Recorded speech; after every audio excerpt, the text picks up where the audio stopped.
The presentation today. I'm calling it the bonus that keeps on giving. And I made this just for you guys. But I do believe that this could, honestly, it could transform, countless businesses around the country and would change, I believe, the financial well-being of employees everywhere. And even if just 10% of people had something like this, I truly believe we would not be going through the financial crisis that we're going through right now. There would not be the concern over markets and bank failures, and the Federal Reserve itself would be irrelevant. And just a bit about me. So I am a certified financial planner. I work and speak as the host of Not Your Average Financial Podcast, and have had the privilege of seeing 3 of my books become bestsellers. And I'm a Christian, proud husband, and father as well. So that's me. We're going to first talk, I need to first talk about traditional, conventional retirement plans. Now, what are those? Those would be 401ks, all right, 403bs, 457s, IRAs, things that we may have heard of before. So if you've had a 401k in the past, or if you're familiar with how they work, we're going to spend a few minutes talking a bit about some of the wealth-killing dangers that come with traditional 401ks and IRAs. So first of all, where has conventional retirement planning strategies gotten us? We went from a shift from guaranteed company pensions to more of a do-it-yourself 401k and IRA responsibility. Saving became our own individualized responsibility, shifted squarely on our shoulders, became the risk, and we all became essentially a nation of speculators over the last 50 years. And there's a lot of reasons why, but now we're at a point where we can finally start to say, how's that working out for us? It's been a grand experiment. I don't know if you guys realize this. It was a shock to me, but the 401k is only 42 years old. The first 401k came out in 1981. So if the 401k was a person, it would not even be old enough to retire yet. That's how young this 401k experiment is. A retirement crisis has been looming for a long time. We were at the lowest savings rates in a generation, little above 3% is our entire savings rate for the average person, 3%. The average 401k balance is for a 55-year-old. Okay, so this is not a young whippersnapper. This is someone getting close to retirement. Their total balance is $160,000. And maybe that sounds good, but if you do the math on that, that calculates out to about $300 a month in retirement. So is that going to be enough to cover groceries? What about healthcare, heating, transportation, other necessities, right? And most pre-retirees have no liquid savings outside of their retirement accounts. Now, we mentioned medical expenses. What are those? Well, according to a recent study, according to the Employee Benefit Research Institute, in 2023, this year, most people significantly underestimate what they're going to need for out-of-pocket medical expenses not covered by Medicare. It's a total of $383,000 that folks forgot to save for those unexpected medical bills. And again, that does not include long-term care. I mean, we hardly have enough money for Christmas. And this is like a major house that we forgot to save for, is our medical bills. Long-term care is even another chunk of money. The typical nursing home costs is $282,000, and 70% of couples are going to need long-term care. And guys, that's over $500,000 above and beyond what we need for our typical groceries and grandkids money. So that's more than most people have saved for retirement. That's the bottom line, is we just don't have enough set aside. And again, conventional retirement planning has gotten us into this pickle. So the 4 reasons why conventional retirement plans fail: 1, there's no predictability or guarantees. 2, there's fees that devour your nest egg. 3, your money is locked up and in prison. And 4th, it's a tax time bomb. So let's get into what that is. When you think about it, just stop and think about it for a minute. What is the guarantee in your 401k? Is there one? What about your IRA? Without a guarantee, can we even really call that a plan? Or is it just gambling? What are your investments going to be worth when you want to take out income? How long will you live? That's another question mark that we just honestly don't have a guarantee on. What about tax rates? What will the tax rate be? Is that guaranteed? Are future taxes Like the rate at which we're taxed, is that guaranteed? Mhm. And what will your account be worth when it's time to tap into it? Again, if you don't know any of these answers, how can we possibly build a financial plan around that? It's impossible. If we call it a plan, it should actually be a plan. And as a certified financial planner, it would be disingenuous of me to throw a bunch of mutual funds on the table and say, look at that, you're going to be worth X dollars at age 65. And yet that's what financial planners, investment advisors are doing that all across this country. Okay, so again, most people use phrases like, hey, just buy and hold. It'll come back. They hear that. I hear that all the time. Just hold on to it. Don't look at it when it's hurting you. So how long does it take for the stock market to recover from a market crash? This was a surprise to me. How long does it usually take? Well, since 1929, we've had 3 market crashes where the Dow took between 16 and 25 years just to get back to pre-crash levels. So you better be ready to hold on for 16 to 25 years. That's a long time to wait. What about the guarantees of Wall Street? In fact, the only person who has a guarantee in your 401k is the guy or gal who's being charged a fee or being paid a fee to manage your money. So the only guarantee on a 401k is the fee that's baked into your 401k, which is a stream of money out of your pocket and into your investment advisor's pocket. Wow. All right. That was the kind of market volatility. What about how long are we going to live? It's a surprise to me, but the 65-year-old man today can expect to live till about 85 years old. And a 65-year-old woman can expect to live until about 87 years old, but that's just the averages. 1 in 4 will live past age 90. 1 in 10 will live past age 95. Someone once said that when you retire, you hear this sort of distant sound of a gun going off, and it's a race between you and your money. Which one's going to last the longest? And that's sort of how it feels for a lot of retirees. I've had the great privilege of working with folks on both sides of retirement mountain, people who are saving up toward retirement and people coming down from retirement. And it does feel as if, they say, you're coming down a mountain with all the weight and gravity of that mountain bearing down on you, and you don't know if you're going to make it down alive. And going up the mountain, if you guys have ever climbed a mountain, going up was the hardest workout of my life. I felt like I burned like 17,000 calories. But coming down the mountain was like momentary fear of death over and over with every step I took. And it really does. I mean, in fact, National Geographic says that 85% of deaths are those coming down Mount Everest, not going up, but coming down. Isn't that interesting? So coming down is actually the most difficult part of mountain climbing, and same with retirement planning. Why? Because we don't know the stock market's returns, and we don't know how long we're going to live, and more. Let's keep going. So what's it going to be like if we make it to 95? Will we have enough? What about inflation? How will inflation affect our nest egg? The inflation has been really kicking up over the last year or two, but it's been historically low for the last few decades. It's kicked up recently. But it's hard to forget that actually in the early 80s, we had inflation even higher than now, 10% for several years. So you can see, I suppose, exactly like how much of our retirement planning is based on things we just cannot control. So I used to look up to people who had 401ks. I used to think, wow, look at them. They're finally an adult.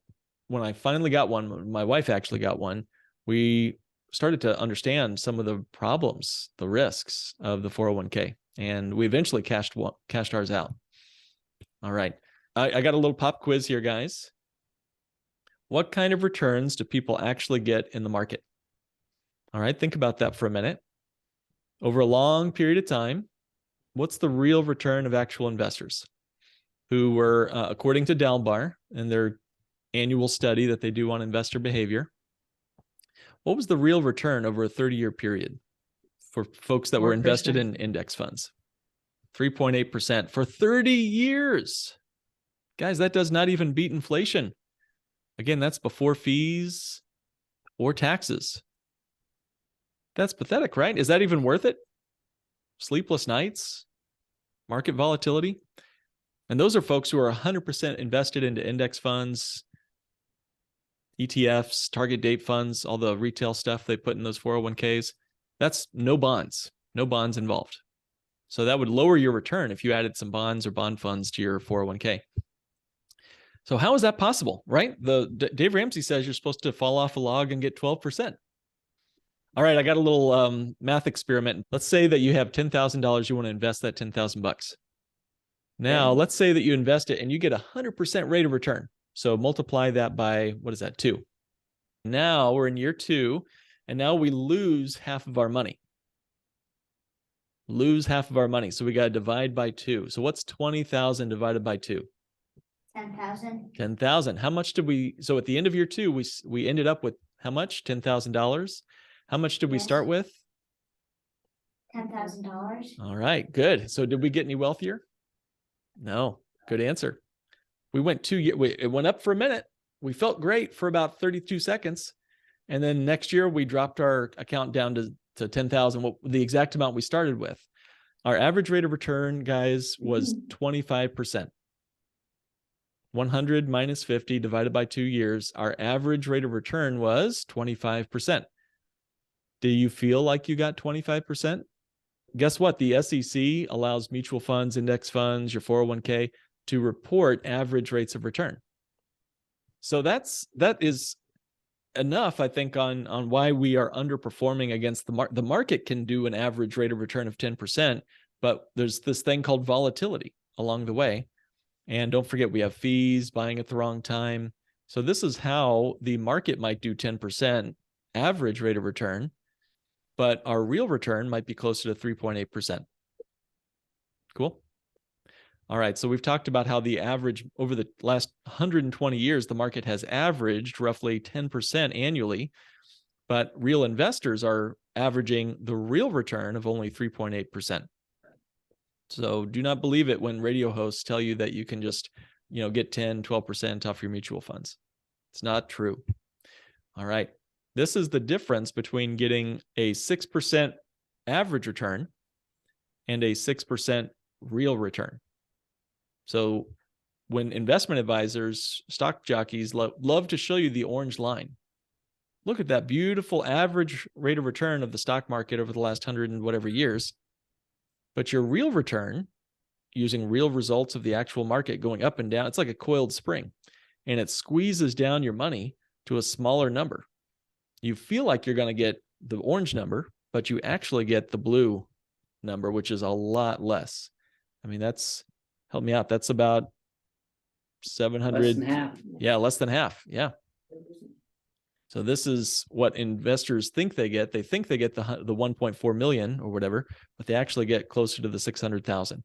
So that's the first one, market volatility and no guarantees. The second problem with traditional retirement plans is that fees devour your savings. Most people don't even realize there are fees in their 401k. It's surprising, but a 1% fee can devour 28% of your nest egg over 35 years. That's according to the Department of Labor. And most 401ks pay an average of 1.9% a year in fees. So totally a nightmare in terms of other people getting rich off of your back.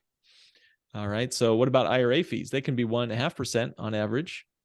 And that's most IRAs are even lying, straight up got caught lying, according to the U.S. General Accountability Office. Third problem is that the money is locked up.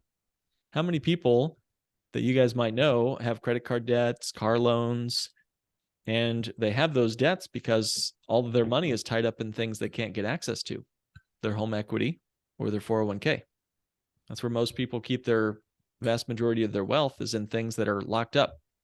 There are restrictions on when you can put the money in, how you can take the money out, what you can access or borrow, and when you must pay it back. When you want to withdraw the money, if you take the money out too soon, you'll pay a penalty. If you wait too long, you have to pay a penalty. Doesn't sound like I'm even in charge of my own money here. For many employers, they can throw even more restrictions on 401ks and IRAs. So can the government. They're welcome and happy to change the plan and change the rules on us. They just changed the rules on 401ks and IRAs this year through the Secure Act 2.0. All right, and that's the third problem. The fourth problem is that you're sitting on a ticking tax time bomb in conventional retirement plans. We all love deferring taxes. That's a good thing. It's good to defer taxes, but it's kind of good in the moment, not so good in the long term. It's like deferring a diet. It's like deferring a root canal. Feels good in the moment, but it gets a lot worse if we wait. Most accountants, CPAs love to help you defer taxes. It makes them look really smart, keeps them employed for next year. But if you treat your taxes like a root canal, is it ever a good idea to defer your root canal? When do you think taxes are going to be at their lowest? Now or in the future? When do you want to pay those taxes? Now or in the future?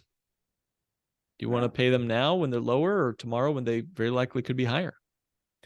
And this is one of my favorite questions. I get a smile when I say it on my face. Is there someone at the IRS and government you're so madly in love with, you'd leave the lion's share of your retirement to them? And I can mathematically prove that will happen. If you have an IRA with 2 kids, you will leave more of the money to the IRS than those kids will get.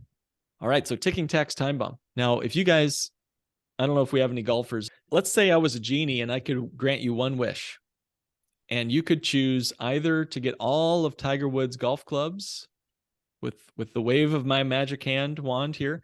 You could get all of his golf clubs, or you could have Tiger Woods' golf swing. Which one would you choose? If you had one wish, would you take all of his clubs or would you get his swing? Yeah, you don't want to just get a bunch of sticks. You want the swing. You want the skill. You want the ability to hit that ball like Tiger Woods can. That's what I want anyway. So I don't care as much about the financial tools. I want the strategy. I want the skill. I want the capacity to do what I want to do with my money, with it being in my control. And I want to be able to put my money somewhere where I know I have the swing. The trouble is most people have these big cuts out of their wealth. They have tax problems. That's a major wealth destroyer right there. Your circle of wealth, if you could imagine all the money and wealth you'll ever have over your entire lifetime, just kind of zooming out, how many millions of dollars will pass through your fingertips over your lifetime? Most of us lose. It's like leaking buckets. We have 4 different wealth destroyers. We have taxes. We have interest and debt. Those 2 most people know about. And we have opportunity cost. Now, not many people know what that means, so I'll quickly explain it. If you bought a cup of coffee on the way to the office today, you may have spent, let's say, $3 on that cup of coffee. And that's $3. That's a real cost. But what was the true cost of that coffee?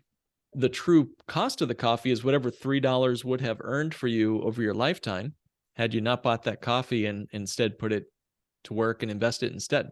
So the problem of opportunity cost is actually a dramatic destroyer of wealth. If you buy a $30,000 car times 10 cars over your lifetime, that's 300 grand. But really, it's maybe closer to $1 million if you calculate the opportunity cost. So that's a devastation of our wealth right there. And then finally, we get what's left.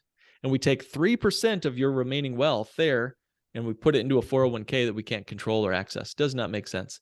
And we spend the rest of it at Disney World or at the grocery store or whatever. So these are our lessons that we've learned so far. Losses matter a lot.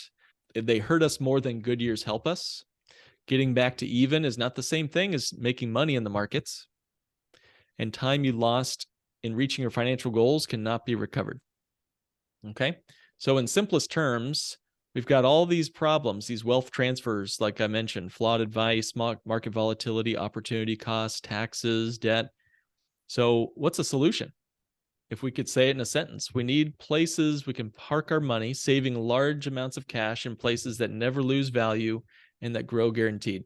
Let's say you got a fistful of pebbles, and let's say you want to bust a window, and you throw that fistful of pebbles at the window as hard as you can. What happens? Well, it just kind of bounces off the window. But if you took the same amount of weight in one stone, what you had in 100 pebbles, if you had one rock that weighed 3 pounds or whatever, same as the pebbles, if you had one rock and you launched it at the window, what would happen? It would shatter. Yeah, it would shatter. Why? Because of focus, because of intentional focus. And when we have a tool that helps you focus like that, so you can break through your goals and get to where you're wanting to go. So you guys have a wonderful human life that's going to be full of both successes and unfortunately tragedies. No one gets out of the world alive, you know? So when disaster strikes, and it seems like there's global crisis happening every 10 years or so, getting more regular now these days, where are we putting our cash? Where can we sock away large amounts of money that doesn't lose money, but actually grows on a guaranteed basis? So let's take a look at some solutions that's worked for over 1,000 of our clients and can work for you too. One is known as the bank on yourself strategy. Okay, so it's a strategy that helps you have a consistent, guaranteed growth every year that you really cannot afford to lose money if it's going to be worth more today than in the future. And you avoid all the gut-wrenching, unpredictable ups and downs of the market. Is tax-favored treatment, meaning you can get access to the money totally tax-free, like a Roth IRA or even an unlimited Roth IRA. There's ready access to your money for retirement savings without any fees or gotchas. And you can get access to it without a bunch of investment fees eroding your savings. And there's no restrictions on accessing the money. So this is, kind of a unicorn in the financial universe. Again, what is this thing, this strategy? We need all these things. We need all these verbs. But what is the noun? It's a designed whole life insurance in a specific way. Bank on yourself designed whole life insurance. For folks that have never heard about this, I'm going to spend just a few minutes talking about it, and then I want to get into how this works with your company.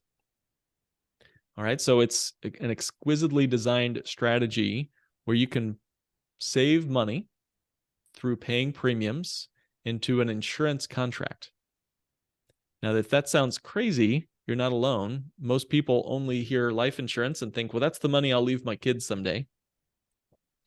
But dividend-paying whole life insurance has a death benefit, and there's a legacy that comes later, but it also lets you save and even access your money now, today, while you're still alive. And to me, that's like the most fun time to spend money is while I'm alive. So putting that aside for a minute, it allows for regular, consistent saving. If you like dollar cost averaging, you're going to love these policies. And unlike a 401k or a brokerage account where you have to sell something or pay a tax to get the money, you have instant, liquid, accessible cash, even in the first month, even in the first year, even as you go throughout life. So this gives us a place to park money and save and prepare for future goals, whether it's Christmas or a car or kids' college or real estate investing, and ultimately your own retirement. All right, so this is not like old-fashioned whole life insurance that Dave Ramsey loves to hate on. You're able to grow this money, and actually there's somewhere between 8 and 40 times more cash value than the old-fashioned stuff that Dave Ramsey and Susie Orman love to hate about.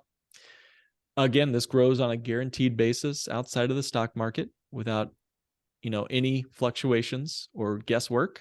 You know exactly what your minimum net worth will be on the day you're ready to retire, and at every point along the way. And then interestingly, and this is maybe the best and also the hardest point to drive home, is that you can access this money through a policy loan, and then the policy loan will continue to grow and compound as if you had not touched the money. It'll grow even when you use it. It continues to grow uninterrupted. So I want to visualize this, and then I'm going to pull over after the next slide and just get any feedback and questions. So I call this the anti-fragile way of doing money, because what is the opposite of fragile? Most people think the opposite of fragile is strong. It's resilient. It can hold up against something that's going to break it. That's not technically an opposite. It's related, but it's not an opposite. The opposite of fragile is anti-fragile. There's really not an English word for it. But what it means is when something is applied pressure upon, it actually gets stronger. Our bodies are anti-fragile up to a point. When you work your body out at the gym, you're actually tearing it apart at the fiber level, right? The muscle fibers are being ripped apart. And then what happens? Your muscles grow back bigger, stronger. And not everything in life is like that. You know, my plastic cup is not anti-fragile. It might be strong, but it's not going to be stronger if if I sit on it, right? So let's talk about how this works. So this is a net worth line here, and we're born on the left side. We owe nothing, we own nothing on birth, and then we can't take it with us. So this is net worth 0 right there at the end of our life over our timeline. Okay. When you need to buy something, so let's say that we need to buy a car today and we have saved nothing. How will you and I go buy that car today? What's our only option? If we have no cash in the bank, how are we going to bring a car home today? Finance it. Finance it. Yeah. Steal it. I've never had anyone answer it that way, but I think that's a great answer. So we're going to go below net 0, right? Yeah. Now we're negative net worth. We have a car loan and we have our car. That's great. But now we have to do what? 30 days later, what does that car dealer want us to start doing on a monthly basis? Making payments. Making payments, clawing and scratching and, digging our way out of that hole. And now it's 5-7 years later. And now the kids are growing a little bigger. It smells like French fries in there. The car's kind of making a weird noise. So what do? After we paid off that car and we called up Dave Ramsey and we screamed, "I'm debt free." What do we do next? Trade it in. Trade it in and get another car loan. And we just keep repeating this cycle over and over and over and over again. This is our entire life for some Americans. Okay. So what's the alternative? If we don't want to go on the debt staircase, what can we do instead? Buy it with cash. Thank you. All right. So we do what? We delay our gratification. We take the bicycle out of the garage. We bike to work for a couple of years, or we drive the old car for a few years, and we save. We feel pretty good for about 15 seconds at the top of that staircase. And what do? We have to make a withdrawal from the bank, right? I've been calling this the refined carbohydrates of the financial universe. You know, that feeling when you eat a donut, it feels so good for about 15 seconds. And then you get that empty feeling in your stomach, that kind of terrible, like sugar crash. Well, doesn't it kind of look like we're crashing down to earth there when we withdraw all that money out of our bank account? How much interest do we earn on money we withdraw? Nothing. That's exactly right. And we only start earning interest slowly as we save up for the next car. So we keep breaking compound growth over and over and over. What do you guys notice? Do these look different or similar? What do you guys notice about this chart? You end up at 0 every time afterwards. That's exactly right. Kind of looks the same, right? The problem is we stop breaking compound growth, so we lose all that opportunity cost when we pay cash. What if you could find a way to be lifted off of 0? When you use these policies, these bank on yourself designed policies, you're actually getting a compound growth trajectory because you can access the money on these policies and it'll keep on growing as if you hadn't touched the money. So I can buy my car, pay myself back on my own terms, pay my life insurance policy loan back on my own terms, and my money is still growing as if I never borrowed against the cash. Mark, why? Yeah. I have a question. Yep. Why doesn't anybody know about this? That's a great question. I think a lot of it is just the discipline of saving and the skill set of thinking long range is a very rare commodity these days. I'll add to that Wall Street certainly doesn't want us to know about this. I mean, that's like asking a barber if you should grow out your hair. You can bet what his answer is going to be, right? So that's my short answer. But what do you think? I'd be curious your thoughts. I think it's the same thing. There's not enough money or media support behind this type of opportunity or this way of thinking to get it to the mass market. And people aren't going to make enough money off of it it's not as lucrative of a financial product. Very true. Yeah, there's way less money as a financial planner in doing these type policies. Like we would be making a lot more setting up 401ks for everybody. But I'd be much happier as a result to see you guys have what we're talking about here.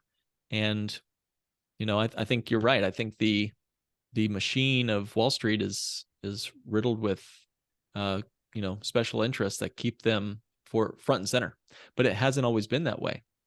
Again, Before 1981, there was no such thing as a 401k. And before 1974, there was no such thing as an IRA. And so where were we putting money before all that? And how was America doing as a saving country before the 70s? Do you think our grandparents knew something maybe we forgot? I think so. So this is an example of a guy. This is a real guy. His name's Dan. He was willing to let me share this information with you all. He's a client of a colleague of mine. He's a bank on yourself policy holder, but at the time he was doing all the right things back in the early 2000s. He went through the tech bubble. He went through the 2008 crisis. He's an engineer. So he knew what he was talking. He's a smart, very smart guy, but he was ready for a change after 2008. And he told me when I was interviewing him, he said, Mark, when you put your money in things that don't lose money, you only make money. Seems like a brain dead obvious statement, right? But it took him 2 recessions to get to that point. So here is his net worth. Let's see if there we go. So from 1999, you can kind of see it there, till about May of 2009, you can see the market going up and down, but basically his net worth chart remained the same. See that? Good years, bad years. He had his IRAs, his 401ks. And that blue arrow there is the moment he opened up his first bank on yourself policy. But I want to just take a moment and notice that's a decade or more of his entire life to basically have no change. And then, since he's opened up his policy, and now he has several policies, look at what's happened to this guy's net worth. That is real wealth locked in, not paper wealth. But his net worth has nearly tripled in 10 years since opening up his policies. Okay, now here's the best slide in the entire presentation. Surprise, you're getting one. Basically, your boss is awesome. That's everything. Okay, so let's talk about it. This is known as a 162A executive bonus life insurance plan. Anybody ever heard of a 401k? Yes. Why do they call it that? That's just where they find it in the U.S. tax code. Well, guess what? Go to section 162, subsection A, and you'll find executive bonus life insurance plans. The tax code allows for employers to pay premiums for employees to own a bank on yourself type whole life policy. Woohoo! I knew there was a reason why I read that entire tax code. All right, so this is kind of an example of what it looks like and what is happening when you have one of these executive bonus plans, okay? So here's our company. Let's call this, the employer, and the employee is then bonused some money, extra cash in your pocket, but that particular purpose goes into a life insurance premium. We can't spend it like at the grocery store. It's going into a particular contract called a life insurance policy, and it's going in as premium, okay? The employer gets to deduct the bonus under section 162 as, the employer pays the IRS and reports payroll. That's just extra, payroll that's deducted. So it's a nice business deduction for the company. That's why, in part, why the business is doing it. The other part is so that he can, really keep you guys and encourage you guys to do great work there at the company. All right, next, that is extra income that you were bonused. So that's reported on your tax return. Income tax is going to be reported on that. So that will be increased income for you, and that's reported to the IRS. Now, here's the interesting thing. When did we pay our taxes? Now or 25 years from now? No. Well, we paid it right away. We got rid of the tax. And now life insurance is accessible totally tax-free. So income taxes are not due when we take the money out.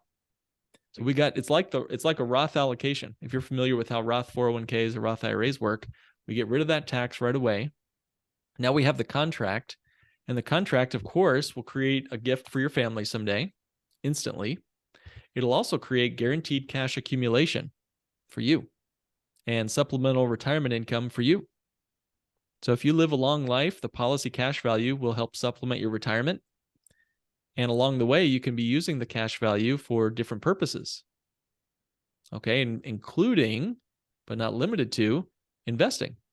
But you could certainly use it again for other things too. College funds for your kids, grandkids, just the list goes on and on. It's really infinite. It's real simple. You'll get a bigger paycheck, and part of that will go into the life insurance contract. You'll pay your taxes on that. You'll be done with the tax burden, and you'll have that guaranteed cash value accumulation and future income that you can supplement your other retirement streams. It's a life insurance contract. And so it's the cash value is guaranteed by the claims paying ability of the insurance company and the Department of Insurance there in the state of Texas. So if there's a run on the banks, all of your money is protected.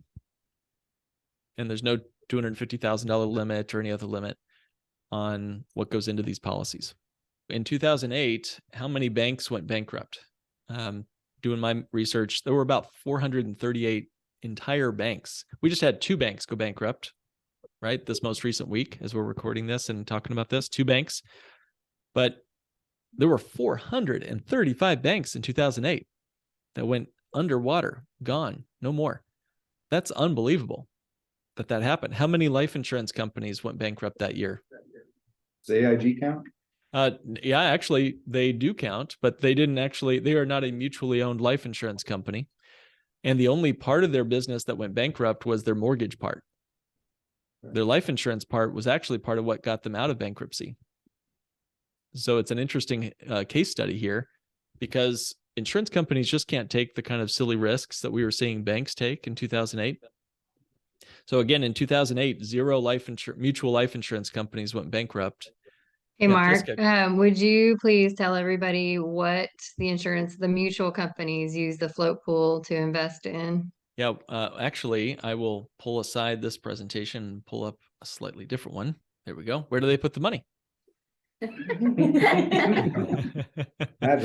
It's almost like I've been asked that question before.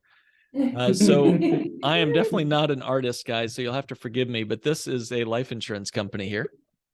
This is what we'll call the pool. It's a general fund of the life insurance company. All right. So all the policyholders have access to their cash value and their death benefits. That's supposed to be a life insurance policy next to each of those little dudes there. And every whole life policy has 2 piles of money. It's got the death benefit and it's got cash value. All right. So the cash value, let's say in this guy's case, is 50 grand and 500,000 is the death benefit. If I died today, God forbid, my family would get not 50,000, but they'd get all of the 500,000 bucks. So this insurance pool has to be super liquid, way more liquid than my bank does. Okay, let's forget about the life insurance for just a second.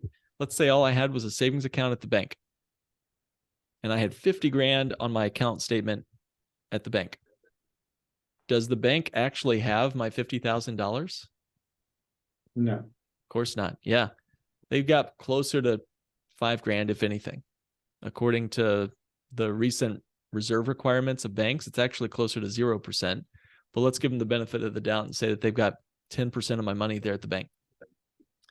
At the insurance company, they have to have ready my entire death benefit to cover if I was to pass away this year. Like they need to be ready to pay out 500 grand within about a week or 2. So they keep a large portion of their pool in cash equivalents, money market accounts, things like that. So that's if I pass away. But if I live, and that's my goal anyway, my $50,000 is my walkaway money this year. They're like, hey, Mark, we'll give you 50 grand so we don't have to pay your family 500 grand. That's our surrender value. Our cash surrender value is the money we would get if we cash this thing out and walk away. If we have a birthday, if we make it another year, then we're 1 year closer to passing away, right? We're a little older now. So we get a little bit more of that cash. That was going to go to my family if I passed away last year, but now I'm a year older. And now the insurance company is kind of sweating under the collar and they're like, whoa, wait a minute, Mark's getting older now. We better give him 60 grand to go away. So guaranteed, we have an increase of our cash, not because they've got some sort of magical, investment somewhere giving them guaranteed rates of return. It's just actuarial science. They know how many people are going to die this year, how many people my age, whatever. And if I am not one of those people, then they're going to give me a little more money to go away. It's like a game of chicken between me and the insurance company. Make a deal. Let's make a deal. That's exactly the way it goes. Yeah, man. Good way to go. So 60 grand to walk away, but I don't want to play that game. I want to keep it because I know it's going to grow again next year. Now, the rest of this pool is going to be diversified broadly across things like real estate, bonds. These are corporate bonds, not the treasury stuff.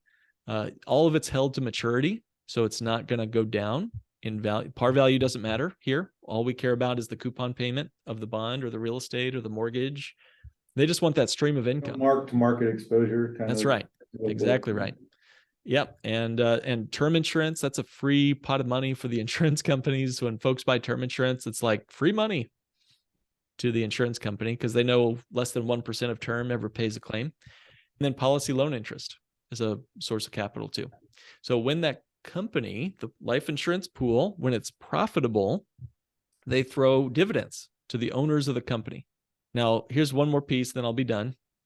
Who owns this company? It's like a co-op. You know, it's not publicly traded on Wall Street. So profits, i.e. dividends, return of premiums, are going directly to the policyholders. So that means instead of my cash value at 60 grand, it's 64,000. And my death benefit's going up too. Awesome. All right. So any other questions on this chart? What about you? What are your benefits? Well, each of the policies will be customized particularly for your needs. You own the policy. Cash values accumulate with no taxes due every year. And then you can get the money out through income in retirement, totally tax-free. And there's there's low out-of-pocket costs, and there's no assets under management fee to riddle your nest egg. All right, some things to consider. Obviously, it's going to increase your pay, so that'll show up on your W-2, which means you'll be paying tax on that money, just like you would if you were putting money in as a Roth contribution to an IRA or something. So also, you have to be insurable. If we're using life insurance, there's a health component to this. Now, side note, even if you have some health concerns, you can still own a policy even if you're not the insured.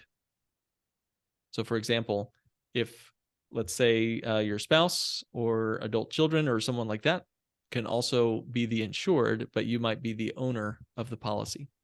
And we have several other strategies too, if life insurance is absolutely impossible due to health concerns. So it's got all these advantages, but if you leave, now it's up to you to fund that policy if you want to keep it. Now you could always cash it out.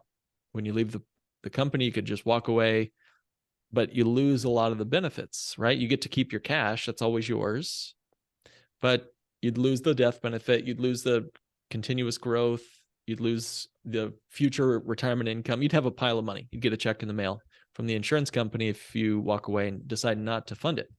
A lot of times we talk with clients about, all these different ways you can essentially allow the policy at some certain points. Once we get a few years in, you can let the policy pay for itself. So there's about six different categories of ways you could lower or even stop the premiums if times got tough without surrendering the policy. So we don't have time to get into all these here, but just know you're not locked into something forever. Certainly not. Again, you could cash this thing out when you leave. You could let the policy fund itself for a few years till you're back on your feet with another job or something. And ultimately, we can turn off the premiums when it's time to retire through something called reduce pay up. Okay, so I'm going to kind of wrap us up with just a few quick examples just to give you some idea of what this looks like. All right, so I'm going to show you, again, one of the coolest parts of this whole thing is you can borrow against the policy and it will continue to grow like you never touched the money. And I want to show what that looks like with this example. So here's a person who's 35 years young when he starts his policy, and he decides, now this is different than your particular numbers that you might do, but this is an example of what it looks like for someone who puts in his case, $1,500 a month. So as you can see, that's $1,500 a month times 12 months is $18,000. That's going in as premium. So far, so good. All right. So what is his cash value in year one? It's about $11,000. And the death benefit is $648,000. So wait a minute. That cost him something, right? He put in $18,000. He only has $11,000. What happened? He lost about, $6,900. Where did that money go? It went to buy that death benefit. Okay. So over time, this begins to change. I don't like to see anyone lose purchasing power. So let's fast forward now to year 3. How much cash value? Someone yell it out. It's in highlighted yellow. How much cash value was in year 3? $40,245. Perfect. And what is it in year 4? How much do you have there in year 4? 58,691. Awesome. Okay. So just doing some mental math there. It looks like the cash increased by $18,400. Does that look about right to everybody? $18,400. How much did this man pay into the policy in year 4? I'll circle it. 18,000. 18,000. Okay, very good. How much did it grow by again? 18,400. Very good. Thank you, guys. So wait a minute. He put in 18,000. It increased by 18,400. In that year, who was paying who for this life insurance? At that point, in essence, they're not literally writing him a check or anything, but he's putting in 18. They're increasing his wealth by 18,400. Did this thing cost him anything that year? Or did he make $400? Right? So over time, this thing gets more and more and more efficient. Going on down this page, look at what happens as he gets down closer to age 70. Now he's got $1.2 million. Keep that number in mind because we're going to come back to that number. So don't forget that number, $1.26 million by age 70. Okay. Everyone got that number in your mind? So he's got a $60,000 retirement he's waiting on taking out. As you can see at the bottom of the screen there, 60 grand a year with no taxes due. That's pretty cool with no market risk. For boring old whole life, that's pretty cool. Now, let's see what this same guy does when he starts to use the policy for cars, real estate investing. Remember that number, 1.26 million. Okay. Now he starts borrowing from this policy and then paying himself back. Same policy for the first 3 years, but in year 4, he takes a loan for $35,000. And he decides on his own will to repay that loan over, the next 5 years. And by the way, the interest on the loan in this case was about 1.9%. Not too shabby for borrowing money. But along the way, he borrows out 35 grand 6 times. 1, 2, 3, 4, 5, 6. And somebody tell me, how much money does he have in retirement at age 70? 1.26 million. Yeah. Where have we seen that number before? So this is the power of uninterrupted compound growth. Remember that chart where it was kind of like the stairs, the debt staircase, the savers staircase? This is the wealth creators staircase. When you're creating wealth, it's uninterrupted. It's going to grow whether you borrow from the policy or not, the exact same. All right, so I'm going to wrap us up here. What are some ways you might use your policy's cash value now? You might use it for emergency savings, a vehicle purchase, home repairs, paying off your debts, covering your kids' college. Some of these, I've used my policy for almost all these things, investing in a business or real estate. So what are some ways you might use your cash value? These are just a few. I want you to think for yourself, what could you use your policy cash value for? What are some goals you have? I used it to pay off all my student loans. I've used it to cover medical expenses that we had. I've bought multiple cars with my policies. We've done major home repairs. We've done a down payment on our house. This is all with policy cash value before I'm retired, right? So we talked about ways we could use the policy now. Here's a few ways you might use your policy later. Obviously, covering your lifestyle and retirement income for big expenses you might want to take. We just had somebody borrow 100 grand out to buy an RV camper so that they could drive around the country, do hashtag van life with their policy cash. That was kind of cool. Had a guy one time, he sent me a picture of this fire pit with all this paper in it. And I'm like, what is this? What is this? And he said, that's my mortgage. Because he had used his policy to wipe out his mortgage, which was so cool. Obviously tax-free income might be part of your future with this policy. Social Security does not count against your Social Security when you pull money out of this. So it won't tax you. It won't penalize your Social Security like 401ks would, or even Roth IRAs would. That's a big deal. All right. We can talk more about that if we have time. And then just finally, even the death benefit. maybe that helps enhance your legacy. Is there a family member or family that you'd like to contribute to, or maybe give to your favorite charity? Don't forget, this is whole life insurance, so it will never expire like term insurance does. So this gives you guaranteed insurability for life, which is so cool. It replaces maybe what you're paying on your term insurance if you have any. That's kind of a nice feature. You can also maximize your spouse's pension. We can talk about that if we have time for it. If your spouse has a pension, or if you have one, we can get the better deal from the pension deal that way. And then finally, the death benefit. This is something no one really talks about, but the death benefit can be used for yourself while you're still alive on this side of heaven. If you need chronic illness or long-term care expenses covered, if you need access to the death benefit, you can get it while you're still alive to cover those expenses, those large nursing home expenses. Here's a few ways you might add to your policy. You can make a single payment, make a series of payments monthly. You can pull from other accounts like IRAs, annuities, 401ks that you have from old jobs. You can fund it with transferring money from a savings account or a CD. You can even roll in old life insurance. If you have an IUL or a whole life policy from a long time ago, you can do a tax-free 1035 exchange. You can also reposition your cash savings that you're setting in your savings account, earning very little interest, I assume. You might put away any tax refund into your policy. A lot of folks do that. And some people have strategies for taking care of their home equity as well. So there's just 8 different ways you can get thinking about this. Obviously, we can talk about it more when we talk individually. Again, this is not overnight wealth. It's not a get-rich-quick scheme. It's get rich for sure. And, it's going to help you build real wealth, but avoid it if you really must have the next meme stock or the thrilling ups and downs of the market. Don't count yourself out if you feel like you have some health issues, or if you have low bank balances or heard a radio host tell you to stay away from it. So just to summarize, as we're wrapping up, I think the world is telling us, even in our news today, that there's nowhere to hide. But I'm just saying, hey, today we know where to thrive.